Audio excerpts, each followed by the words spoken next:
sahabat-sahabat dari Koalisi Prima untuk bisa mempresentasikan materinya sebelum kita melakukan diskusi. Silakan. Terima kasih pimpinan DPR Komisi 9 Ibu Nihayatul yang sudah menerima kami pada hari ini. Sebelum saya menyampaikan materi presentasi kami, Bu, kami mau memperkenalkan diri terlebih dahulu. Kami Koalisi Prima itu terdiri dari beberapa lembaga yang saat ini sedang melakukan advokasi untuk perbaikan layanan kesehatan dan layanan infrastruktur sanitasi air bersih bekerja sama dengan Kesatuan Perempuan Pesisir Indonesia dan Himpunan Wanita Disabilitas Indonesia. Kami melakukan audit sosial di 13 wilayah kabupaten kota di Indonesia dan temuan-temuan hasil audit sosial itu ingin kami sampaikan kepada Komisi 9 DPR RI selaku komisi yang membidangi bidang kesehatan. Jadi Bu, izin Bu untuk menyampaikan apa sebelumnya kami boleh memperkenalkan diri dulu? Silakan perkenalkan diri Iya, yang lebih afdol. ya. Saya Siska Barindi dari Fitra, Forum Indonesia untuk Transparansi Anggaran dan di sebelah kanan saya ada Ibu Walin dari Himpunan Wanita Disabilitas Indonesia. Baik, berikutnya ada saya Arum Bakti dari Seknas Fitra selaku peneliti Divisi Pelayanan Dasar dan GETSI. Saya Hendra Wiguna dari Kesatuan Nelayan Tradisional Indonesia KNT. Perkenalkan, saya Vina dari International Budget Partnership selaku Program Coordinator. Perkenalkan, nama saya Rosita dari KPPI Kabupaten Tangerang. Bismillahirrahmanirrahim. Assalamualaikum warahmatullahi wabarakatuh. Perkenalkan saya dari KPPI DPD Kabupaten Tangerang. Namanya Bu Fatimah. Ya, selamat sore. Saya Erna Magdalena dari Himpunan Wanita Disabilitas Indonesia. Terima kasih. Silakan yang belakang. Perkenalkan, saya Bernard dari Seknas Fitra. Saya juga namanya Alfred dari Seknas Fitra. Selamat sore, nama saya Atmoko dari Seknas Fitra. Terima kasih. Yang ikut di online, Bu Siska, ada siapa saja? Untuk yang ikut di online itu ada teman-teman koalisi dari inisiatif Perkumpulan Inisiatif Bandung. Kemudian ada yang belum ACC. Ya, mohon Pak untuk di ACC Pak dari Seknas Fitra Atmoko. Kemudian ada teman-teman kita juga dari Seknas Fitra yang bergabung melalui Zoom. Ada Ketua DPP KPPI Ibu Rosina. Kemudian ada Ibu Masnin dari Lombok Tengah. Kemudian ada Cak Dakelan dari Surabaya. Ada Ibu Revita Alfi dari beliau adalah Ketua DPP HWDI. Beliau tidak bisa hadir karena sedang sakit. Kemudian ada Mbak Riza Puspita dari HWDI di Balikpapan. Kemudian ada Bapak Ervin Kava, beliau sedang ada di Lombok. Beliau adalah dari Seknas Mitra. Saya lihat dari Inisiatif Bandung ada Mas Pius dari Inisiatif Bandung, itu pimpinan. Oke, silakan Mbak untuk menyampaikan materinya. Ya. Terima kasih yang saya hormati Ibu Nihayatul Wafiro, Wakil Ketua Komisi 9 dan Bapak Ibu anggota Komisi 9 yang berkenan menerima kehadiran kami di sini. Saya akan menyampaikan hasil temuan audit sosial kami.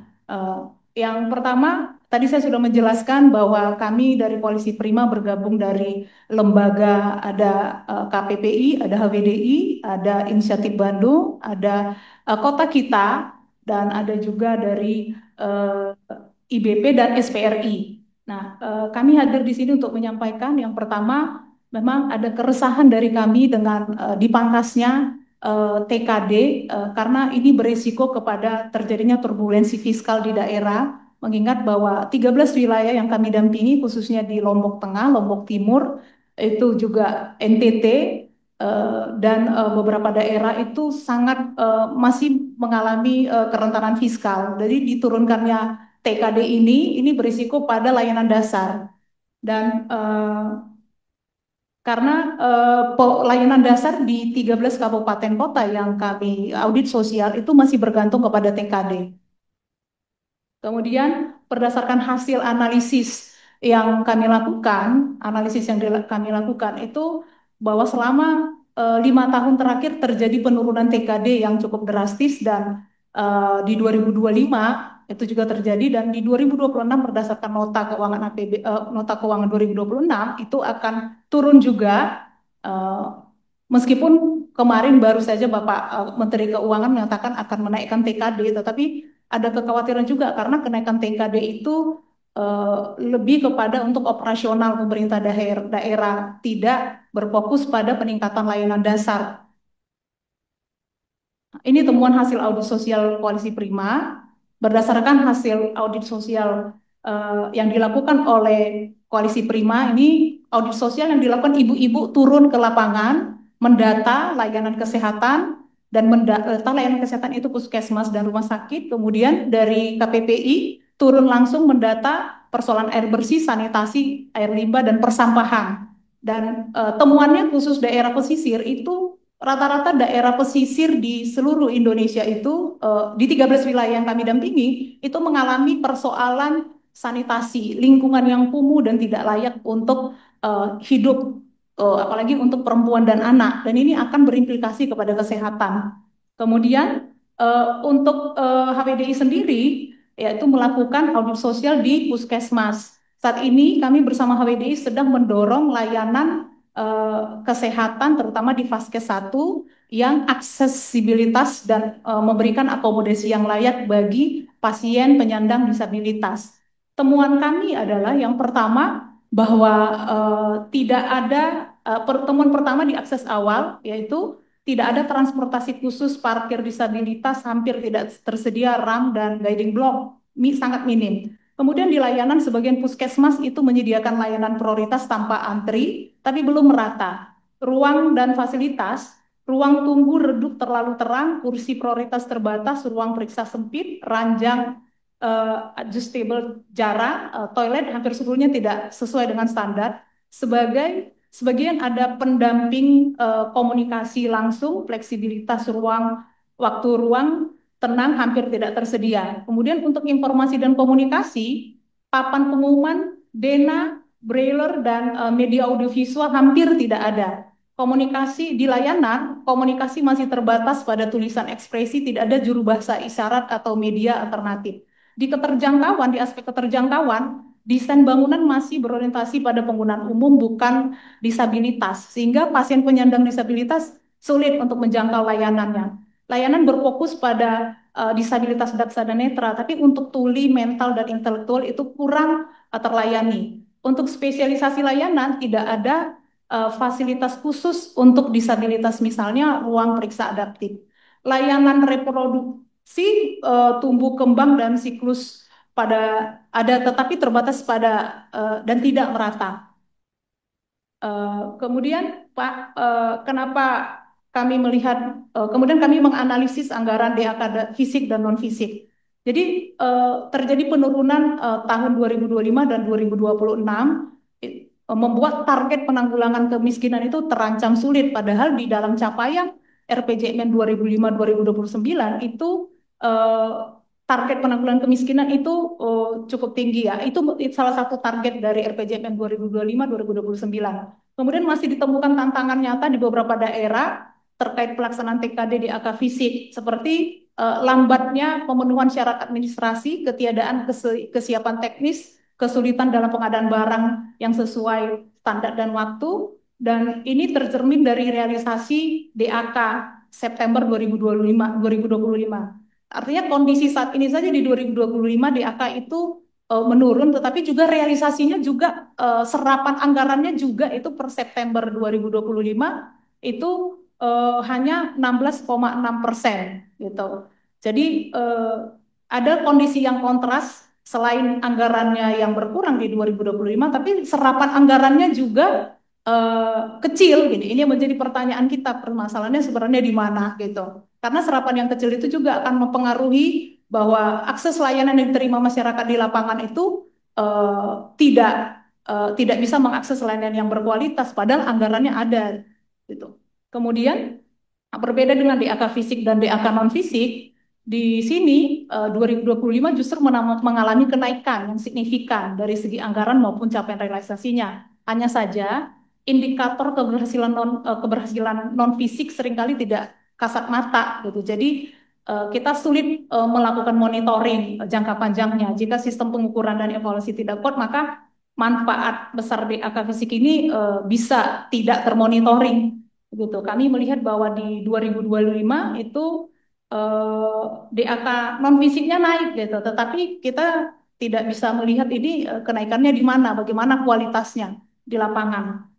Kemudian di alokasi DAK fisik untuk bidang sanitasi ini air bersih dan kesehatan di 13 daerah itu ada sekitar berjumlah 325,4 miliar atau 60% dari total alokasi DAK fisik di 13 daerah studi. Namun alokasi terbesar DAK fisik ini pada bidang kesehatan itu sebesar 231,5 miliar.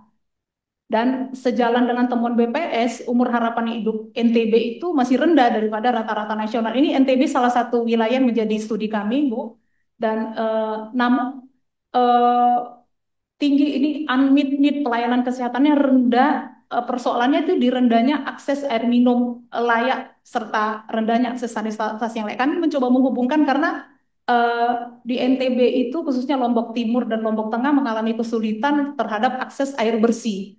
Dan angka harapan hidup di sana juga cukup rendah karena ada persoalan akses terhadap air bersih dan air minum yang belum terpenuhi di sana. Nah, di wilayah lain permasalahan yang kami temukan adalah sanitasi dan air minum itu seperti belum tersedianya infrastruktur sanitasi air bersih, air minum yang terintegrasi sehingga ada ketersenjangan infrastruktur fisik dan sosial ekonomi yang kami temukan terutama di wilayah-wilayah pesisir, dan ini memang kemudian akan berdampak pada kesehatan. Di EAK khusus, ini dana alokasi khusus fisik di EAK fisik tahun 2025 ini di 13 wilayah yang kami dampingi, yang kami studi, itu Kabupaten Lombok itu kesehatannya cukup tinggi ya, DAK menerima DAK fisik untuk bidang kesehatan itu 80,4 miliar. Namun di air minumnya itu hanya 14,4 miliar dan di sanitasinya juga 14,9 miliar. Jadi sebenarnya persoalan utama di Lombok itu adalah akses terhadap air minumnya gitu. Seharusnya DAK fisik untuk Lombok itu lebih diutamakan untuk memberikan akses untuk air minum. Itu karena itu menjadi persoalan pokok sehingga tidak menyumbang ke persoalan kesehatan. Kemudian di kota Kupang itu sangat kecil. Ini wilayah yang cukup kecil, namun tingkat kekuatan fiskalnya itu cukup rendah. Lombok Timur, Lombok Tengah, kota Kupang itu daerah dengan tingkat kekuatan fiskal sangat rendah gitu. Tetapi mereka justru menerima DAK fisik yang rendah pula. Padahal ini daerah-daerah yang harus didorong DAK fisik dan DAK non fisiknya karena kalau ini didorong lebih besar ke sana itu akan mendukung layanan dasarnya, terutama di dalam bidang kesehatan. Nah, kemudian di bantuan operasional kesehatan di DAK non fisik itu digunakan lebih banyak untuk DAK non fisiknya itu lebih banyak digunakan untuk bantuan sekolah, BOS, bantuan operasional sekolah.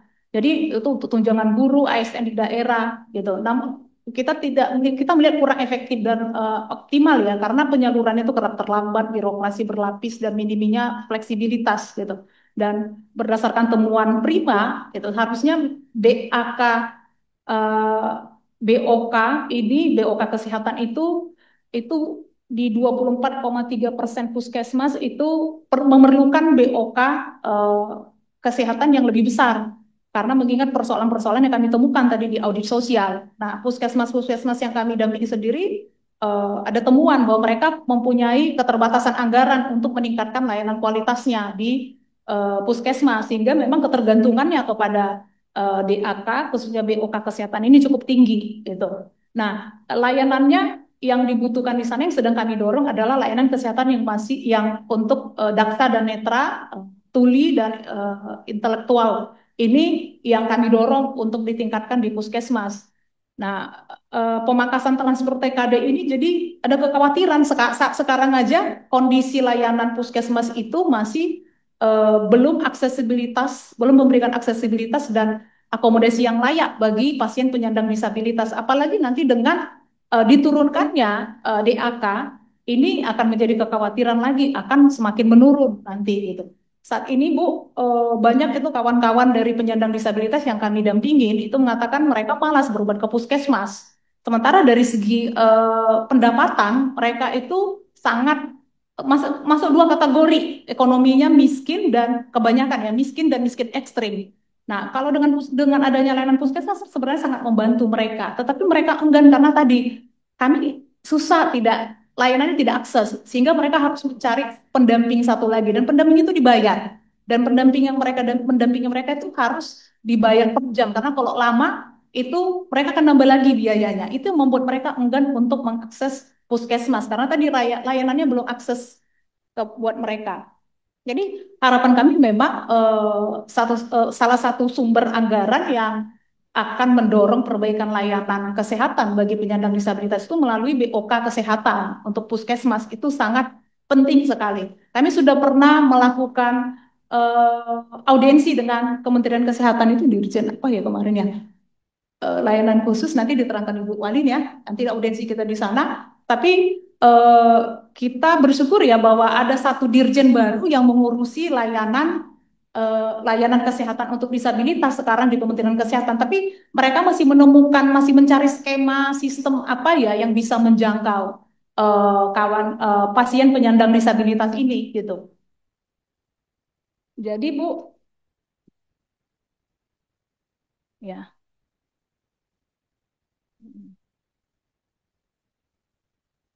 Sorry. Nah, jadi kami berharap sekali bahwa Komisi 9 itu bisa mendorong pemerintah ya, mendorong pemerintah itu untuk menambahkan alokasi TKD dan memprioritaskan DAK untuk kesehatan, air bersih, dan sanitasi. Karena ini menyangkut layanan dasar yang bagi kelompok rentan ini sangat penting. Ketika mereka tidak bisa menerima akses ini, maka dampak yang mereka terima itu cukup besar gitu. Kemudian kami memohon kepada DPR Komisi 9 khususnya untuk mendorong pemerintah mengalokasikan anggaran bagi peningkatan layanan kesehatan untuk penyandang disabilitas karena itu komitmen dalam prioritas nasional keempat dalam RPJMN karena di RPJMN dan hampir semua sebenarnya kabupaten kota bahkan provinsi itu membuat kata inklusif di visi misinya, tetapi kami melihat inklusivitas yang dimaksud itu masih sebatas aksesoris, belum dimaknai karena ketika kita breakdown di komitmen anggarannya itu masih rendah. Itu. Jadi kesannya masih seperti ikut-ikutan pemerintah daerah, tetapi belum memaknai apa sebenarnya makna dari layanan inklusif itu yang mereka maksudkan. Itu. Kemudian kami memohon kepada DPR untuk bisa menyelenggarakan budget hearing seperti ini dengan kelompok-kelompok perempuan rentan seperti penyandang disabilitas, perempuan pesisir, dan perempuan miskin kota. Karena mereka hampir tidak punya akses terhadap proses-proses perencanaan. Hari ini kami membawa KPPI Tangerang, ini luar biasa bagi mereka bisa datang ke gedung DPR RI. Ini suatu pengalaman pertama bagi mereka dan mereka sangat antusias sekali bahwa mereka diterima di sini, begitu juga dengan HWDI. Dan kami juga memohon kepada DPR RI khususnya Komisi 9 untuk menyampaikan kepada Bapak Presiden agar memprioritaskan alokasi anggaran bagi peningkatan layanan dasar ya, terutama untuk layanan kesehatan, air bersih, dan sanitasi yang layak karena itu sangat penting bagi untuk mendorong masyarakat yang sehat dan menuju Indonesia Emas 2045 nanti. Mohon Ibu Pimpinan, Ibu Walin dari HWDI ingin menambahkan sesuatu? Silakan. Baik, terima kasih izin pimpinan. Dari tahun 2024 sampai 2005 ini HWDI bergabung dengan Koalisi Prima. Tadi sudah dijelaskan pendidikan representatif dan inklusi perempuan dalam anggaran telah melakukan beberapa kegiatan yang yaitu diantaranya audit sosial layanan kesehatan di 8 provinsi yaitu NTT, NTB, Sulawesi Selatan, Jakarta, Jawa Barat, Sumatera Utara, Sumatera Selatan, dan Riau. Masing-masing provinsi ada 6 puskesmas yang kami audit. Jadi ada 48 puskesmas yang kami audit. Audit ini dilakukan oleh perempuan disabilitas itu sendiri dari ragam disabilitas dengan 2 metode, yaitu yang satu wawancara, mewawancarai kepala puskesmas, yang kedua adalah turun ke lapangan. Jadi benar-benar mengecek kondisi di lapangan. Kalau katanya puskesmas itu sudah terakreditasi A, benarkah puskesmas itu sudah terakreditasi? Kalau katanya sudah inklusi, benarkah? Tapi ketika kami turun ke lapangan, faktanya tidak seperti itu. Kendala selain tidak aksesibel, apa itu tenaga kesehatan juga belum mampu bagaimana cara berinteraksi dengan disabilitas. Jadi banyak teman-teman tuli, kenapa tadi Mbak Siska menjelaskan teman-teman disabilitas itu malas ke puskesmas. Menurut data BBS itu tahun 2020 atau 2018 ya, hanya 9,4% perempuan disabilitas yang bisa mengakses layanan kesehatan seperti itu. Dan memang selain tidak aksesibel, tidak nakesnya juga belum mampu bagaimana cara berinteraksi dengan disabilitas. Temuan kami kalau kita kasih skor itu ya yang hanya 24,33%. Kami berharap ke depan tahun pertama misalnya 10% ke puskesmas itu bisa aksesibel. Seperti di Jakarta contohnya, puskesmas tingkat kecamatan itu sudah aksesibel. Jadi kami ingin step by step, misalnya tahun pertama 10% puskesmas bisa aksesibel, dan tahun pertama 10% nakes bisa mengikuti tentang pelatihan tentang perspektif disabilitas dan bagaimana cara berinteraksi dengan disabilitas.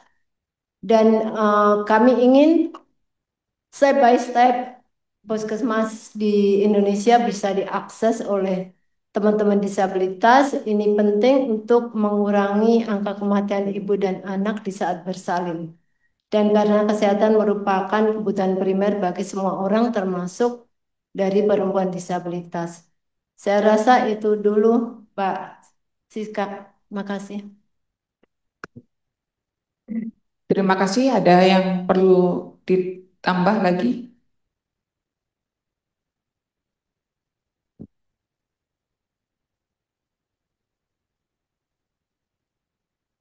Silakan.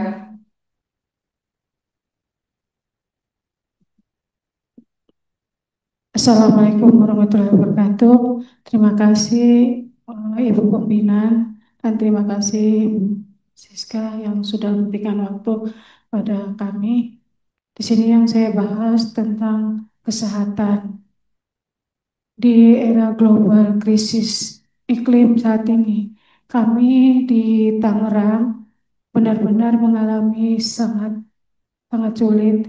Begitu air rob naik, banjir melimpah kemana-mana, dan itu bisa membawa sampah dari mana saja.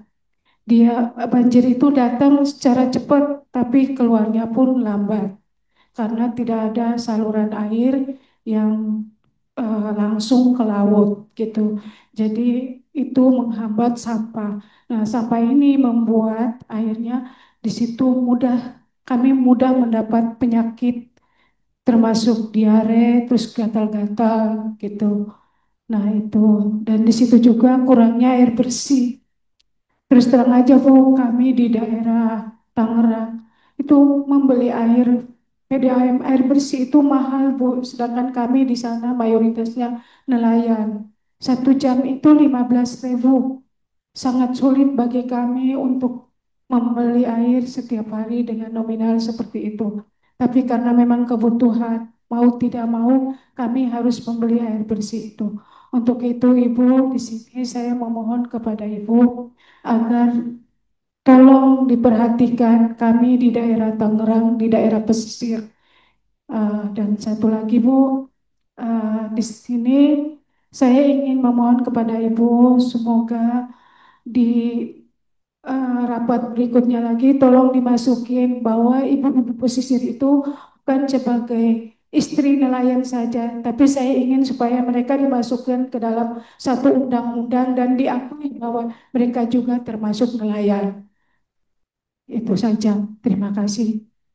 Mungkin Ibu Rosita bisa nambahkan lagi. Silakan Bu. Assalamualaikum warahmatullahi wabarakatuh. Eh, kita dari sampah itu, Bu, saya udah melapor ke pihak DPRD Kabupaten Tangerang. Ternyata disikapi baik. Terus dia bilang unitnya nggak ada. eh apa sih? Mobilnya itu hanya 4, Bu. Jadi hanya di kabupaten aja, tapi untuk ke desa-desa dia nggak ada gitu. Jadi itu sampah di rumah kita itu menumpuk, Bu, bau. Jadi buat kesehatan kita ya lumayan banyak penyakitnya, Bu. Kayak gatal-gatal, ispa. Itu sekarang kemarin aja untuk saat ini ya. Ponakan saya itu udah kena ISPA karena baunya sampah itu nggak ada yang narik dari pihak kabupaten. Kita udah lapor ke sana, tapi belum ada respon karena dari sana bilang, Ibu Rosita, maaf, ini kita punya unitnya hanya 4, jadi yang bisa diambil sampah itu bergantian gitu. Itu untuk sampah. Tapi kalau untuk air bersih, nah di sini itu air bersih itu di tempat kita, di tempat saya itu pribadi itu sangat sulit ya Bu. Satu karena eh, kita nyelang sama orang bayar per jamnya itu 15.000. Nah itu ngantri Bu. Tapi dari pihak PDAM kita eh, ngadu sama pihak DPRD itu dikasih 1 tangki 1 minggu. Alhamdulillah. Nah dikasih, tapi apa kita itu nggak ada wadahnya gitu. Jadi dia nungguin aturan si bapak itu si Pak PDAM air bersihnya datang aturan 2 hari ngirim ke sana. Jadi ini nunggu sampai 5 jam baru ngalirin ke warga-warga dulu gitu. Jadi aksesnya itu nggak berkurang gitu Bu. Ya, terima kasih. Namanya. Terima kasih. Cukup Bu Siska.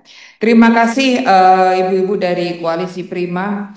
Memang ketika ada persoalan termasuk yang sepertinya tidak langsung mengenai transfer ke daerah, ternyata memang perempuan dan kelompok disabilitas ini yang paling merasakan.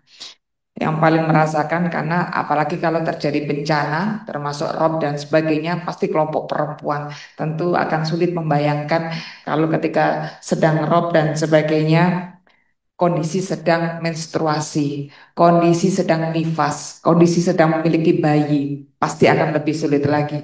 Mungkin sebelumnya mungkin ada sahabat-sahabat dari anggota Komisi 9 mau memperdalam.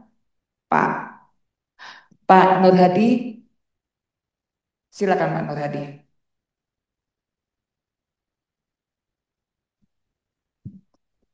Terima kasih pimpinan. Assalamualaikum warahmatullahi wabarakatuh. Saya hormati pimpinan beserta anggota Komisi 9 dan saudara-saudara kami dari Koalisi Prima, dari IBP, dari Fitra, dari KNTI, KPPI, HWDI, juga SPRI. Selamat datang di Komisi 9 DPR RI. Izin saya Nur Hadi dari fraksi Nasdem Dapil Jawa Timur 6 Kediri Blitar Tulungagung.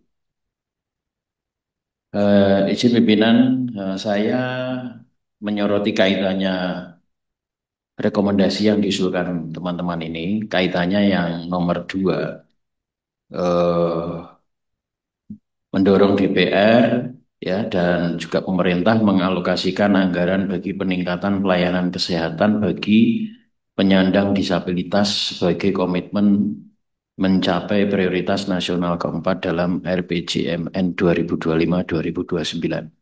Kalau kita menengok sejenak kaitannya aturan layanan penyandang disabilitas sebenarnya sudah diatur di Undang-Undang Nomor 8 Tahun 2016, terutama di pasal 63 dan 65 yang mewajibkan pemerintah dan pemerintah daerah untuk menjamin ketersediaan pelayanan kesehatan yang dibutuhkan serta menyediakan tenaga kesehatan yang kompeten bagi penyandang disabilitas.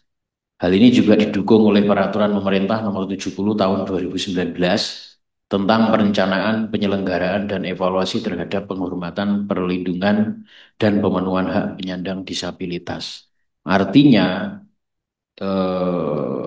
aturan yang sudah jelas dan gamblang ini belum diimplementasikan dengan baik oleh saudara-saudara kita, para tenaga kesehatan di tingkat puskesmas. Ya, ini mungkin menjadi masukan bagi kami untuk rapat-rapat dengar pendapat dengan Kementerian Kesehatan. Kita mengingatkan kewajiban dari yang sudah diamanahkan undang-undang ini agar dilaksanakan sebaik-baiknya. Kemudian kaitannya dengan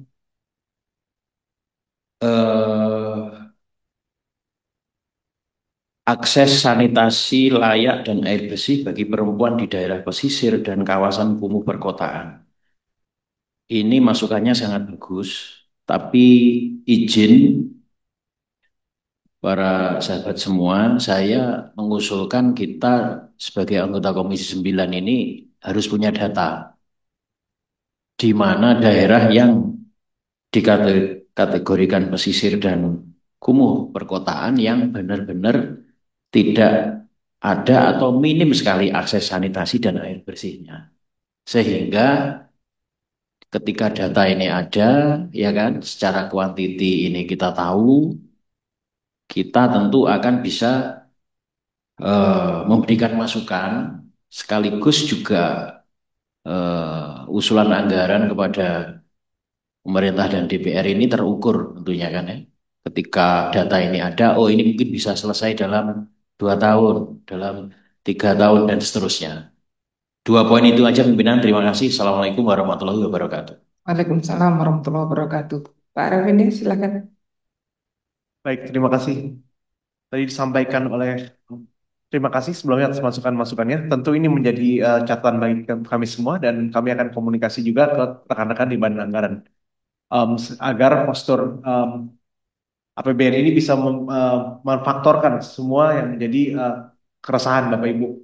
Tadi disampaikan bahwa 66% dari Pemda itu masih ada ketergantungan terhadap TKD. Dan meskipun telah ada peningkatan sekitar 23 T ya, tetap itu dianggap masih akan fokus ke operationnya. Ini akan kami sampaikan ke teman-teman di Banggar juga, dan juga nanti saya mohon masukannya juga ketika nanti ada mungkin pertanyaan dari teman-teman dari Badan Anggaran. Terima kasih. Terima kasih. Pertanyaan saya sebenarnya simpel aja. Ini kalau melihat tadi yang disampaikan oleh Bu Siska dan sahabat-sahabat semuanya tentang bagaimana puskesmas ini belum memiliki layanan aksesibel. Kira-kira ini persoalannya di TKD-nya tidak ada dana atau perspektifnya belum inklusif. Karena saya takutnya ketika dananya ada, tapi perspektifnya yang belum terbangun, menjadikan seberapa banyak pun dana yang diturunkan, perspektifnya belum terbangun. Itu yang pertama. Yang kedua, mengenai nelayan. Saya sepakat kelompok nelayan ini, saya sepakat kalau perempuan pun juga harus digolongkan sebagai nelayan, bukan sebagai istri nelayan. Bukan hanya pendamping nelayan, tapi juga nelayannya. Sehingga beberapa fasilitas yang diterima oleh nelayan termasuk kartu nelayan pun juga harusnya perempuan juga bisa mendapatkan akses. Nah, memang sepanjang saya tahu daerah-daerah pesisir ini daerah yang rawan sekali, terutama soal rob dan soal kesehatan.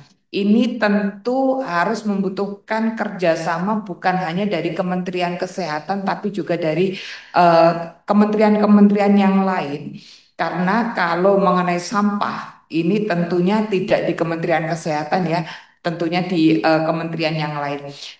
Sebelum saya sampaikan untuk merespon, ada beberapa hal yang ingin saya sampaikan. Jadi memang tahun 2026 ini DAK secara keseluruhan ini transfer daerah itu TKD secara keseluruhan ini memang terjadi penurunan. Jadi kalau untuk di Kementerian Kesehatan sendiri di tahun 2025 DAK fisik 2025 itu 11,5 triliun, non fisiknya 12,5 triliun. Lalu di 2026 itu DAK fisik tinggal 1,8 triliun. Dari 11,5 menjadi 1,8 triliun yang fisik. Dan non fisiknya menjadi 12,7 triliun tetap kalau non fisiknya. Tapi kalau fisiknya berkurang sangat banyak. Nah, ini tentunya memang butuh kecermatan yang luar biasa kita untuk memilih dan memilah mana yang kira-kira menjadi prioritas. Apalagi kalau kita lihat quick win untuk bidang kesehatan dari pemerintah sekarang ini ada 3 quick win-nya. Yang pertama adalah untuk bidang kesehatan menurunkan angka TBC, tuberkulosis. Yang kedua membuat PKD, pemeriksaan kesehatan gratis. Lalu yang ketiga mengakselerasi rumah sakit dari tipe D ke tipe C. Jadi rumah sakit yang sebelumnya belum tipe C dinaikkan minimal menjadi tipe C. Sehingga nantinya akses rumah sakit itu terutama di daerah-daerah 3T itu tidak lagi menumpuk di perkotaan.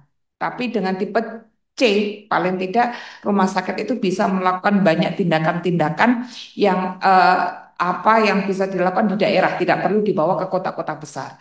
Lalu juga untuk tuberkulosis kita termasuk TBC kita yang kedua setelah India. Lalu yang pertama tadi PKG, pemeriksaan kesehatan gratis yang dilakukan setiap masuk sekolah dan juga ketika ulang tahun itu termasuk yang quick win. Memang di Kementerian Kesehatan sudah ada dirjen atau direktorat yang sudah memfokuskan pada kelompok rentan, meningkatkan promosi kesehatan pada kelompok rentan, layanan kesehatan berdasarkan siklus hidup dan juga di Undang-Undang Kesehatan yang baru juga sudah disebutkan. Tapi memang saya sepakat kalau belum ada secara global bagaimana roadmap-nya untuk mengakomodir itu. Walaupun sebenarnya kita sudah ada undang-undang disabilitasnya juga, tapi mungkin bagaimana dua undang-undang ini, undang-undang kesehatan sama undang-undang disabilitas ini bisa menyatu dan bisa benar-benar bisa melayani. Ini sama dengan ketika kalau ada di puskesmas ada untuk tes HIV/AIDS hari Jumat, ya akhirnya orang nggak ada yang mau tes HIV karena kalau datang hari Jumat pasti sudah dianggap ini pasti akan ini orang kena HIV/AIDS kan bilang gitu. Stigma seperti itu kan sudah susah. Tidak udah kalau mau tes HIV/AIDS ya hari apapun terserah, tidak perlu dikasih hari waktu tertentu. Akhirnya kan pertanyaannya kembali lagi yang pertama tadi, ini persoalan uang atau persoalan perspektif? Nah, ini yang perlu kita jawab bersama. Begitu. Silakan untuk merespon.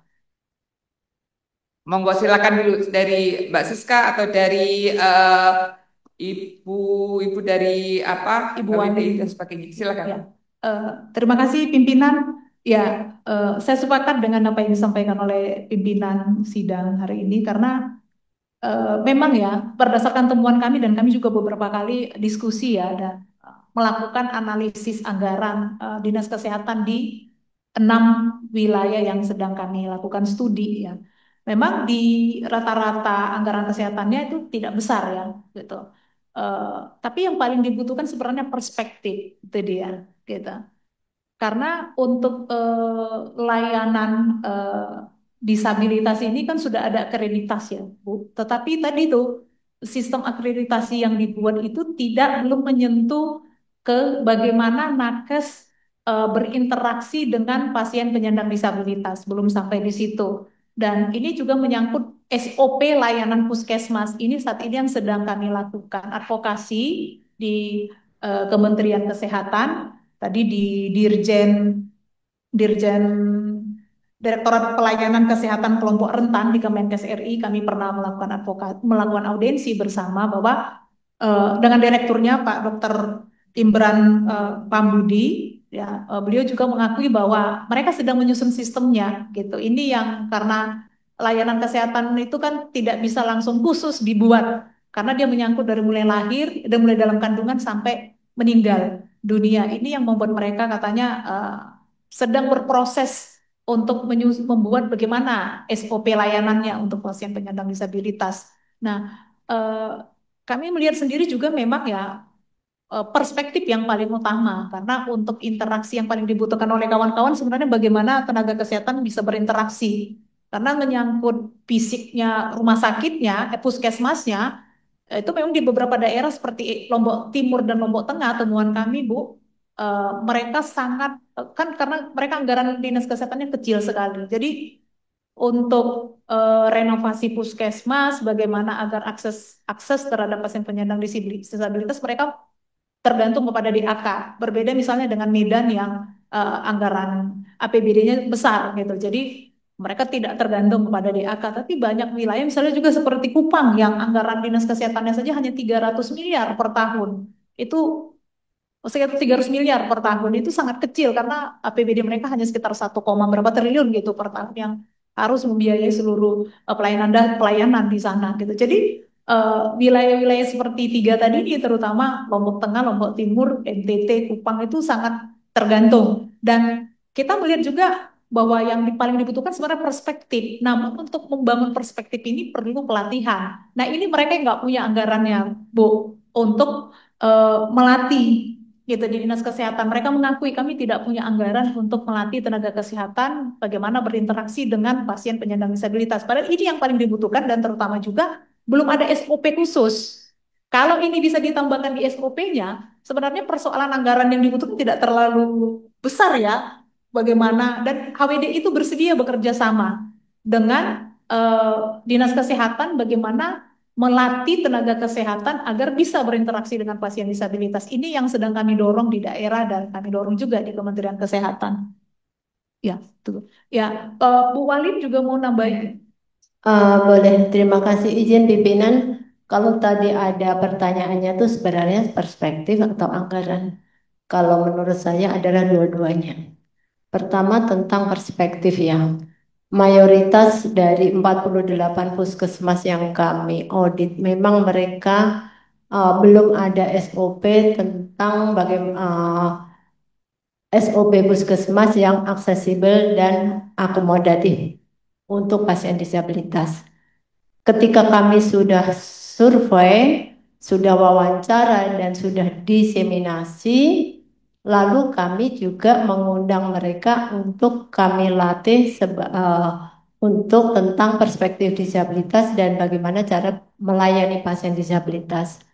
Hasilnya mereka semua mendukung gitu karena HWDI bersama koalisi Prima itu hadir bukan untuk mencari-cari kesalahan puskesmas, tapi HWDI hadir untuk memberikan solusi. Nah, tapi ketika ada beberapa rekomendasi ya, itu mereka komitmen kami mau dinas kesehatan setiap di 8 provinsi itu semua mendukung. Ini memang perlu kami perlu ingin HWDI memberikan pelatihan training disabilitas. 8 provinsi ini sudah kami latih, nanti terakhir Rio tanggal 24 dan 25.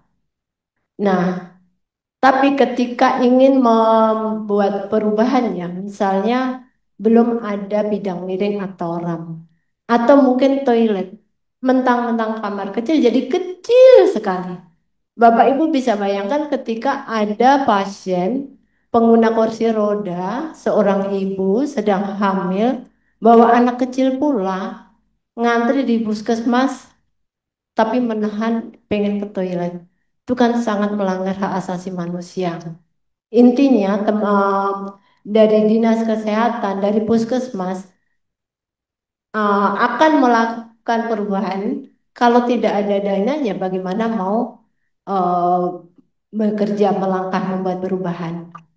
Bahkan tadi baru saja kami diminta menjadi narasumber di AWDI, diminta menjadi narasumber di Kementerian Kesehatan. Dari Kementerian Kesehatan menyatakan bahwa di Indonesia puskesmas yang sudah aksesibel itu baru 2,3%. Berarti itu yang di Jakarta, yang tingkat di Jakarta semua. Kalau yang tingkat puskesmas, Bapak Ibu bisa cek puskesmas di tingkat kecamatan di Jakarta itu sudah aksesibel. Itu tidak hadir tiba-tiba. Jadi dari tahun 2017 sampai sekarang, HWDI sering diminta memberikan training tentang perspektif disabilitas dan bagaimana cara berinteraksi dengan disabilitas itu di Pemprov DKI. Jadi diklatnya DKI, setiap angkatan 30 orang, jadi dari beberapa dinas, tenaga kerja, sosial, kesehatan, dan lain-lain. Dan yang paling sering mengundang HWDI adalah Dinas Kesehatan. Jadi nanti langsung kita tanya RTL-nya seperti apa. Silahkan cek yang di Jakarta Puskesmas untuk tingkat kecamatan sudah aksesibel. Jadi itu ada campur tangan HWDI ke sana. Intinya step by step perspektif disabilitas itu sudah berjalan gitu ya. Tapi bagaimana bisa melakukan semuanya itu perbaikan kalau anggarannya tidak ada. Saya rasa itu. Terima kasih. Terima kasih Bu Ain. Jadi silakan. Ya, makasih Ibu pimpinan dan Bapak Ibu sekalian yang kami hormati. Izin kami menyampaikan yang baru saja disampaikan oleh anggota kami di Karawang, Ibu.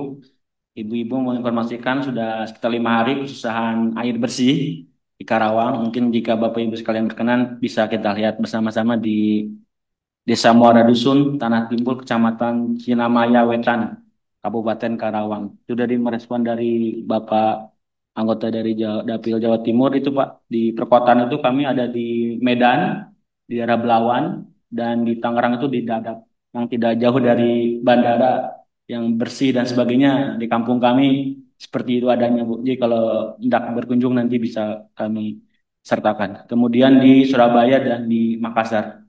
Demikian, terima kasih. Terima kasih. Silakan. Untuk tadi menjawab pertanyaannya Pak Hadi juga di titik mana saja kami telah melakukan riset. Jadi sesuai dengan tadi juga yang dikatakan Pak Hendra gitu ya, ada beberapa daerah yang memang kami lakukan risetnya atau social audit. Jadi ibu-ibu di sana itu turun ke lapangan untuk menghitung dan juga melakukan kobo langsung. Jadi sangat jelas titik koordinat di mana saja kami melakukan penelitian tersebut ataupun riset tersebut. Dan menurut data yang kami kumpulkan juga sudah ada 44% dari penelitian kami menunjukkan bahwa masih penduduk itu bergantung pada sumur bor atau artetis gitu ya. Dan di mana hal ini juga sangat minim perawatan dari sumur bor tersebut karena kembali lagi untuk melakukan perawatan juga memerlukan biaya dan itu pun memberatkan para teman-teman kami di kampung pesisir. Mungkin ada tambahan dari Ibu. Silakan Bu. Terima kasih Ibu pimpinan. Ya, kami khususnya di daerah Tangerang di Kelurahan Dadap, memang kami mengalaminya Bu, seperti yang dibicarakan Bapak Ibu pihak, itu kami di sana air bersihnya sangat kurang. Ada juga dengan air bor, tapi apakah itu menjamin untuk kesehatan? Karena pipa yang ke bawah ini kita nggak tahu apa itu pipa yang sudah berkarat atau pipa yang round itu PVC itu kami tidak tahu gitu. Dan juga itu juga bisa merusak rumah-rumah duduk di situ karena dengan pipa bor air itu kan di bawahnya lama-lama dia melebar Bu karena sedotan dari pompahnya itu gitu. Jadi yang saya harapkan di sini Ibu eh, dengan data yang sudah disiapkan segeralah untuk ditanggapi gitu. Soalnya kami sangat membutuhkan air bersih itu Bu, gitu. Terus terang aja Bu, 1 jam kami beli air bersih itu 15.000 sampai 20.000. Kami nelayan ke laut kadang dapat, kadang tidak dapat. Nah, akhirnya timbulnya apa? Utang pinjam sama rentenir, sama bank-bank keliling. Kasihan Bu ibu-ibunya. Saya juga sebagai ibu belum lagi ngurusin yang lain. Yaitu harapan saya sebagai ibu pesisir, tolong air bersih disiapkan Bu. Dan untuk dadap saat ini mungkin dengan apa namanya pipa yang dari PDAM itu tidak mungkin karena sekarang alhamdulillah pemerintah setempat sedang apa yang menata ruang untuk pemukiman. Jadi kami tidak mungkin ngambil kita kalau mau bikin PDAM dari pemerintah itu tidak bisa lewat saluran, pasti mungkin lewat tangki air. Nah, kami minta supaya disiapkan toren-toren di beberapa titik agar bisa disalurkan ke masyarakat setempat. Terima kasih, itu saja yang bisa saya sampaikan. Dadap itu belakangnya bandara itu bukan? Ya, di dekat persisnya di dekat PIK. Ya, dekat PIK. Ya, tuh. Pom bensin terus itu kan? Iya, bukan pom bensin terus sebelahnya pom bensin. Sebelah pom bensin itu kan Mas? Iya, pembakaran mayat kalau itu biasanya dibilang gitu. Ya, Ya. terima kasih. Jadi memang kalau rumah sakit ini memang kalau dulu itu memang belum ada standarisasi yang jelas. Tapi setelah ada akreditasi ini ada standarisasi yang jelas. Namun saya pikir memang SOP-nya memang harus diperkuat. Oleh sebab itu masukan dari sahabat-sahabat semua dari koalisi Prima ini sangat penting sekali. Dan bila ada data-data yang lebih detail lagi, kami meminta untuk bisa nanti kita serahkan juga kepada Kementerian Kesehatan agar bisa menjadi panduan ketika bikin SOP. Ini mumpung juga ada program dari Kementerian Kesehatan untuk puskesmas. Mereka juga bukan hanya mau merehab secara fisik, tapi juga mengembalikan fungsi puskesmas dengan lebih baik. Agar fungsi puskesmas ini bukan hanya sebagai administrasi saja. Kan puskesmas ini harusnya fungsinya preventif juga, promosi juga. Tapi selama ini hanya lebih fokus pada pelayanan kuratif saja dan administrasi, lebih sibuk ngurusi administrasinya, tidak punya waktu untuk promosinya, tidak punya waktu untuk preventifnya. Ini yang sedang kita ingin kembalikan puskesmas untuk juga ada kembali kepada fungsi puskesmas dengan baik. Jadi masukan dari sahabat-sahabat semua kami tunggu dan kami sangat menghargai semuanya yang masukan tadi. SOP ini saya yakin perlu diperkuat. Kalau dikatakan tadi memang butuh dua-duanya antara perspektif dan anggaran, tentu yang harus diutamakan saya pikir sekarang ini perspektifnya dulu.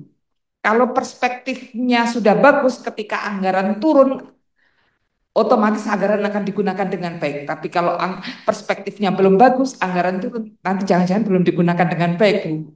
Ibu. Jadi tadi saya menghargai ketika diceritakan bahwa di Jakarta ini sudah sangat bagus dan saya membayangkan daerah-daerah lain sebenarnya posisinya kalau pasti kalau yang namanya toilet pasti butuh dibongkar, tapi kalau namanya ram dan sebagainya itu sebenarnya butuh keinginan saja kan sebenarnya kan itu bisa kayu dan sebagainya. perspektif saya pikir yang perlu kita perkuat, dan itu pelatihannya kalau kita PKG pelatihan apa itu pemeriksaan kesehatan gratis bisa dilakukan pelatihan dengan cepat melalui Zoom. Kenapa ini juga tidak bisa dilakukan dengan cepat juga? Harusnya bisa. Untuk langkah awal untuk membongkar perspektif dari awal ini tentu kita bisa melakukannya dengan yang lebih cepat lagi. Kita dengan kondisi sekarang ini ada Zoom tentunya juga bisa dilakukan.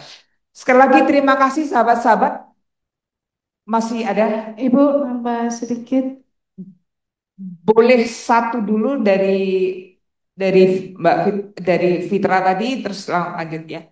Kita jam 5 selesai. Baik, Silakan. izin pimpinan sebentar saja. Saya Arum tadi dari Seknas Fitra. Memang concern kami tadi betul pada perspektif disabilitas, namun juga kenapa anggaran ini begitu penting, Bu?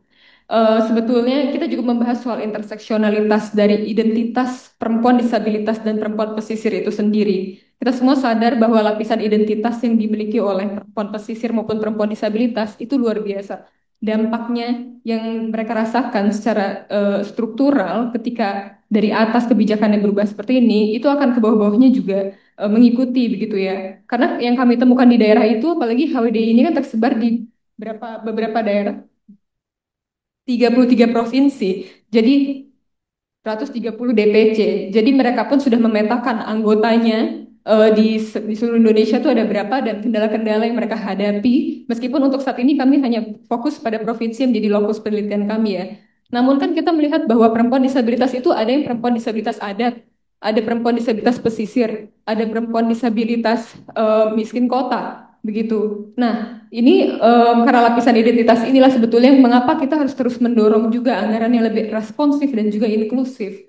Karena kita tidak hanya bisa memakai perspektif urban maupun misal cukup kabupaten kota saja gitu. Karena kami juga memikirkan bahwa ketika bicara akses, partisipasi, kontrol dan manfaat itu betul-betul dari akses itu merata, tidak hanya perempuan disabilitas yang tinggal di kota saja, tapi juga yang jauh di pedalaman perempuan, dan justru lebih banyak di situ Bu gitu karena pendataannya kurang di daerah-daerah yang terpelosok begitu. Dan misalkan mereka lebih butuh layanan jemput bola, nah layanan yang antar jemput itu kan lebih aksesibel di kota. Nah, hal-hal yang seperti ini mungkin tidak terlihat begitu. Makanya kalau misalkan terkait dengan penelitian, kami akan siap gitu memberikan dari koalisi terkait dengan audit sosial maupun revisi SOP kami sudah ada. Namun kenapa kami tetap bersikukuh bahwa ini sangat penting kita mengambil momentum anggaran transfer ke daerah ini tetap harus dibahas karena sebesar itu anggaran dibutuhkan untuk perempuan disabilitas dan juga perempuan pesisir oleh karena lapisan identitas yang mereka miliki. Begitu pimpinan, terima kasih. Terima kasih. Sebelum saya respon silakan. Sudah cukup. Oke. Begini, kenapa saya mengatakan bukan berarti ini tidak penting, Mbak. Ini sangat penting. Cuman masalahnya sahabat-sahabat terlambat sedikit. Ini APBN untuk 2026 sudah dibahas. Makanya ketika kita membicarakan ini, saya lebih penguatan soal SOP dulu. Tapi ini penting. Ini penting. Kita tetap akan berbicara ini kepada Kementerian Kesehatan dan juga di Banggar. Di Banggar kita akan membicarakan ini. Cuman bisa jadi ini nanti kita bisa olah nanti kalau ada APBNP, anggaran untuk perubahan. Karena untuk APBN ini sudah selesai kita prosesnya. Begitu. Makanya saya bilang bukan berarti ini harus berhenti, tidak. Tapi ini kita perkuat di SOP-nya dulu. Kita harus tetap melangkah. SOP-nya kita perkuat sambil kita menunggu APBNP. Ketika APBNP kita berharap ada sambil kita berdiskusi, kita berharap di situ nanti kita bisa ada peluang untuk melakukan negosiasi lagi untuk ada perubahan untuk TKD. Begitu maksud saya. Karena persoalan siklus dari pembahasan anggaran sudah selesai untuk APBN ini. Begitu. Ini terlalu mundur dikit, coba kemarin. Karena APBN itu kan baru selesai kemarin. Ya, begitu. Izin pimpinan ada dari Zoom yang mau menyampaikan, apakah masih boleh ada kesempatan? Pimpinan? Silakan, Ya, silakan. Boleh. kami persilakan buat teman kita yang ada di Zoom. Boleh ya satu ya, karena kita jam. Tes 1, 2, 3. Ya, silakan Pak. Oke, perkenalkan saya Pius dari Perkumpulan Inisiatif, Oke. salah satu anggota Koalisi Prima ya. Tadi merespon anggota DPR dari Jawa Timur tadi, kalau kami itu ingin mengajak ya, kan sebagaimana kita ketahui selain fungsi penganggaran juga DPR RI juga menjalankan fungsi pengawasan ininya. Jadi tadi disampaikan Bu Walin ya terkait layanan puskesmas tadi, mungkin dari kami juga ingin menyodorkan ya, barangkali di dalam menjalankan fungsi pengawasan tadi, indikator misalnya jumlah puskesmas yang melayani apa tuh menjalankan fungsi layanan inklusif dan akomodatif itu kita patokan anggota DPR RI itu suatu saat 100% seluruh puskesmas di Indonesia itu akan melakukan itu. Nah, nanti seiring perjalanan waktu dari tahun ke tahun dalam rangka menjalankan fungsi pengawasan tadi itu dipantau ya ini ya. Kemudian nanti kita bisa identifikasi apa faktor penyebabnya, apakah ada kekurangan support anggaran atau tidak. Ini nanti di situ DPR RI juga bisa menjalankan fungsi penganggarannya jika ditemukan ternyata faktornya adalah penganggaran. Demikian juga dengan apa tuh kondisi kampung pesisir dan kampung kota ya. Tadi isu air bersih, kemudian sanitasi dan pengelolaan sampah itu kan kalau dikaitkan dengan kesehatan adalah persoalan kesehatan lingkungan. Di sini kami juga menawarkan supaya nanti dalam jalankan fungsi pengawasan DPR RI ini juga sama seperti tadi ya, layanan puskesmas yang 100% nanti akomodatif dan inklusif. Kalau di soal air sanitasi ini, kami menyarankan agar jadi patokan atau indikator kerja anggota DPR RI ya terkait pengawasan itu kampung kota dan kampung pesisir itu menjadi hunian yang sehat. Itu indikatornya apa? Artinya tadi ya seluruh kampung pesisir dan seluruh kampung kota di Indonesia suatu saat akan apa tuh menjadi hunian layak dan sehat gitu ya Nia. Dan dari sama juga kita track dari tahun ke tahun pertambahannya seperti apa. Itu yang mungkin jadi panduan indikator untuk menjalankan fungsi pengawasan DPR RI. Khususnya juga termasuk implementasi DAK fisik maupun non fisik. Mungkin itu saja pimpinan. Terima kasih atas kesempatannya. Terima kasih dari inisiatif Bandung ya. Oke. Ya, betul. Terima kasih sahabat-sahabat. Saya tunggu feedingnya terus ke kita dan jangan dilihat siklus ininya ya. Minta tolong bila ada usulan-usulan serupa dilihat siklus kita pembahasan di DPR sehingga tidak terlewat dan ini karena ini hal yang penting sekali biar nantinya ke depannya juga kita bisa dorong dan kita berharap nanti di APBNP untuk bisa kita dorong agar bisa ada perubahan karena bagaimanapun kelompok perempuan ini dimanapun posisinya di nelayan, di pesisir, kelompok disabilitas, di urban, di hutan ini pasti kelompok-kelompok yang sangat rentan sekali bila terjadi apapun.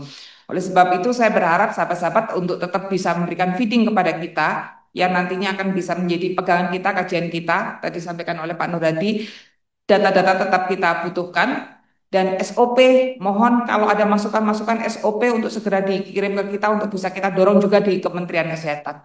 Demikian ada closing statement silakan.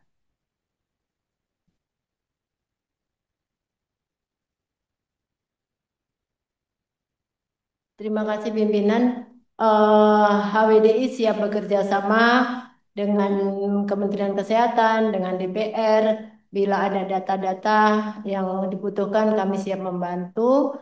Mari kita saling bergandeng tangan, saling bekerja sama untuk Indonesia yang lebih baik. Terima kasih. Terima kasih buat pimpinan Komisi 9 yang sudah menerima kami hari ini dan buat Bapak anggota Komisi 9 juga yang menerima kami hari ini. Kami besar harapan kami bahwa Komisi 9 dapat turut serta mendorong perbaikan kebijakan pemerintah terkait layanan dasar khususnya kesehatan dan layanan untuk pasien penyandang disabilitas. Kami percaya bahwa Komisi 9 punya kewenangan untuk itu dan dapat melakukannya dengan optimal. Nanti kami akan menyampaikan juga pimpinan hasil pendataan kami, polis brief kami juga akan selanjutnya akan mengirim hasil pendataan secara lengkap di wilayah mana yang terjadi persoalan layanan kesehatan dan sanitasi dan air bersih. Terima kasih. Eh, Semoga kita senantiasa sehat dan menghadapi proses-proses perencanaan penganggaran ke depannya semakin baik dan berpihak kepada rakyat. Terima kasih. Saya sarankan untuk juga melakukan audiensi dengan Komisi 8 ya. Karena Komisi 8 yang membidangi soal sosial dan undang-undang tentang disabilitas itu di Komisi 8 dan juga dengan Komisi 5 itu dengan PUPR karena kaitannya dengan air bersih dan sampah dan sebagainya itu di lingkungan hidup itu di Komisi PUPR itu di Komisi 5. Pimpinan kami sudah mengajukan permohonan audiensi ke Komisi 5, tapi memang belum mendapatkan waktu karena sibuknya agenda yang padat di Komisi 5. Oke, terima kasih. Semoga diskusi kita membawa manfaat dan jangan lupa tetap feeding kami di DPR untuk bisa mengambil kebijakan-kebijakan yang benar-benar dibutuhkan oleh masyarakat. Demikian dari saya, terima kasih atas kehadirannya. Wallahu muwaffiq ila aqwamit thoriq. Wassalamualaikum warahmatullahi wabarakatuh. Rapat saya tutup.